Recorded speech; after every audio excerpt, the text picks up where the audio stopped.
Баршаңызға ассаляму-алейкум. Менің YouTube каналыма қош келдіңіздер. Каналыма тіркеліп қоюды ұмытпаңыздар. Бүгін сіздерге үй жағдайында дайындалатын плов дайындайтын боламын. Пловқа қажетті заттарымыз: күріш, соя соусы, сұйық май, сәбіз, сарымсақ, чеснок, су және де тұз, етіміз қажет. Табамызға сұйық майымызды құйып, етімізді салып, соя соусын құйып, араластырып, яғни етіміз толықтай жұмсарғанша бетін жауып бұқтырамыз.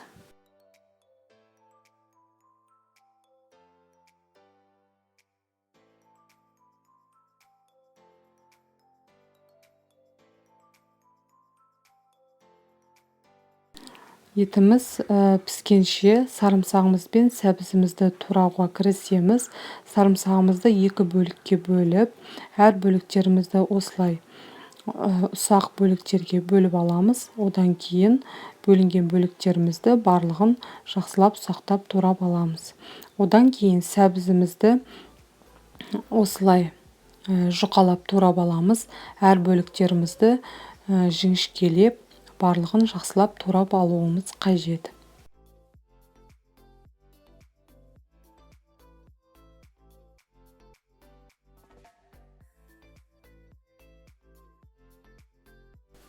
Сәбізімізді турап болғаннан кейін осылай бөлек ыдысымызға салып аламыз. Етіміз жұмсарғаннан кейін сарымсағымызды салып, араластырып, яғни сарымсағымыз бізде қызарып, толықтай қуырылғанша күтетін боламыз. Сарымсағымыз қуырылып болғаннан кейін сәбізімізді салып, дәл солай жақсылап араластырып, сәбізіміз де толықтай қуырылғанша күтеміз.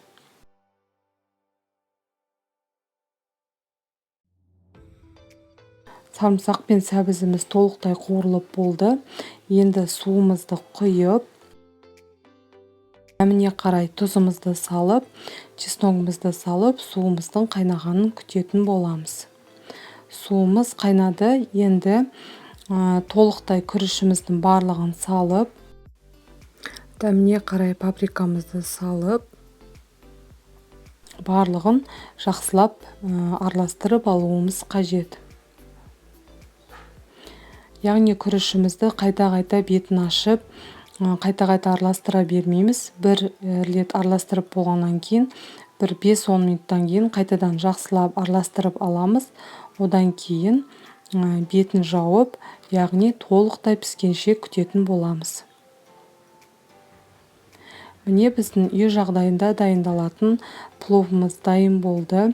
Сіздерге ұнайды деген ойдамын. Қонақ келген кезде немесе өздеріңіз күнделікті тағам ретінде дайындап көрулеріңізге болады. Міндетті түрде жасап көріңіздер. Сіздерге ұнайды деген ойдамын. Барлықтарыңызға ас болсын.